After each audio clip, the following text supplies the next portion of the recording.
Hi guys, today we're going to react to Bring Me to Life by Wagaki Band featuring Amy Lee, an Evanescence cover.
This is a live performance with a philharmonic orchestra accompanying it.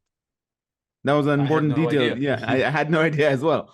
I knew it was live. I just didn't know about the philharmonic and this whole setup. So they went all out in this, and even though I kind of knew what to expect because everybody knows Evanescence, I didn't expect that. The shamisen or the koto starting the song off, I wasn't ready for that. I mean, I wasn't ready for that sound. It's awesome to hear. The performance itself is similar to what you know of Evanescence, but the vein of the traditional Japanese sound is very strong in it. You can clearly recognize it, man.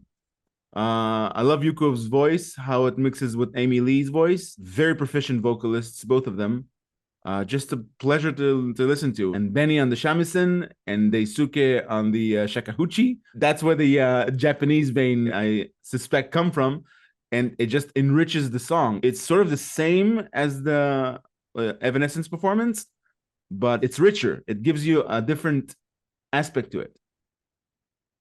It's a straight cover. I think that's what you're trying to say. It covers the song as is. But yes, playing the Wagaki instruments and it gives it a different sound and a different feel. The thing that surprised me most was I'll reveal this. I'm not a massive Evanescence fan. I never was. I'm not a hater or anything like that. It's just the music is maybe a little bit too poppy for me. I love this song. It's a great song. I completely understand why it was such a massive hit, because whether you like the style or not, it gets to you. You can't kind of, avoid that. So I really like this song. When Amy Lee started singing, I thought, okay, this is good. She's got a great voice, familiar. It's fantastic and everything. When Yuko started singing, it went up a few levels.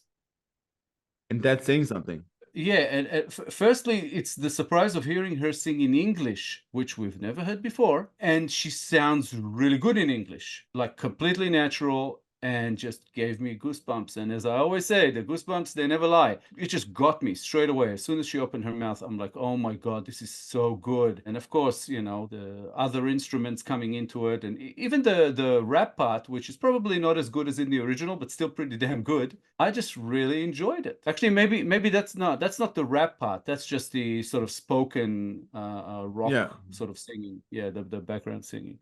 I wasn't sure what we were going to get. I thought maybe they'll change it up, they'll do something different with it, but I can sort of understand it because it's live and Amy Lee is there and everything. It's sticking to the original arrangement for the most part, but again, having the Japanese instruments, it's a different song. It sounds different, it feels different, and I must say I like it, more than I did the original, so that's pretty good. Yeah. Far. It gives it added value. Yes.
fantastic.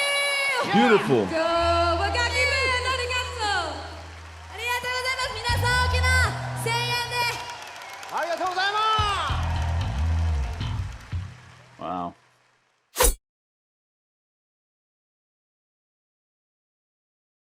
Yeah, I felt the goosebumps you mentioned before, with the Yuko's voice, but it was so respectful to Amy Lee. They let her rip, they let her be Amy Lee, and they didn't take over or anything. And it just it's a nice thing to notice. And also, I should have mentioned it at the beginning, but Amy Lee's sporting traditional Japanese attire, that was nice to see her like that. Never seen her like that before. Just Nice touch. yeah, just an amazing experience to a song that you can play it in your head back and forth because it's so familiar, and that kind of spin on it was just beautiful. And there's something about the amplification by orchestra, I think in every song, but in this also, it just makes it better. It just makes it a lot richer. And it's a live performance. You tend to forgive certain off key and mishaps in live performances, but there was none here. It was perfectly performed. Amy Lee looked at the beginning, she was more restrained, and then she let it rip, and then you could see the energy levels rise. Just beautiful, just a beautiful performance. When I heard, because I think they've done a few songs with Amy Lee live, I wasn't sure how I felt about that, like how that would go. But yeah, fantastic. It doesn't take away from from their style and the way they perform, which we love, and it didn't. I thought it added to the Evanescence song. So yeah, and Amy Lee, like you said, she did kind of let it rip every now and again, and she hit that one note in the middle there that actually gave me goosebumps as well. So that was fantastic. And yeah, I don't know. It's just every time I hear Wagaki Band, I think, who knew? I just needed a bit more shamisen in my life. Yeah. A little bit more of a little bit more Shagahuchi. Yeah. Did you ever think they'd use a flute and Bring Me to Life? I didn't. Yes. I knew it all along. No, but everything around them was also excellent. The orchestra, and also with the band members, there's a lot more different instruments. There's two drummers, and there's just all kinds of stuff going on there, and they were all just fantastic. Yeah. As far as the song itself, I mean, it's been well documented, and everybody, well, I don't know about everybody, but a lot of people already know what it was meant to be about. Amy Lee wrote the song about meeting her now husband after basically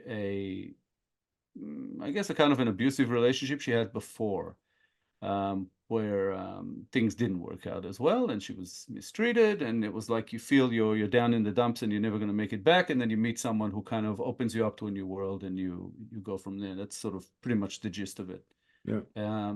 Very cool lyrics. Like I said, it's a beautiful song. I have to respect it as far as how good this song really is. So yeah, Wagaki Band did it justice and improved it a little bit. I think it's just a fun thing to watch as well. Yeah, I think the song itself is a great example for a perfect storm between a mainstream music machine and a really, really good song. So you say it's mainstream, it's not, it's not necessarily to my liking, because how you feel about mainstream music churning machine.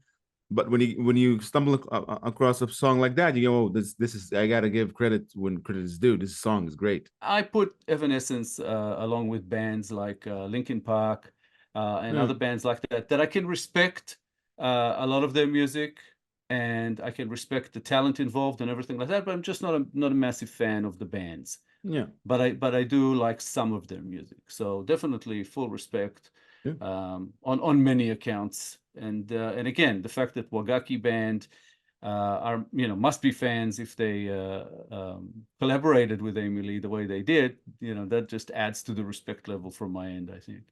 So just awesome stuff. Yeah.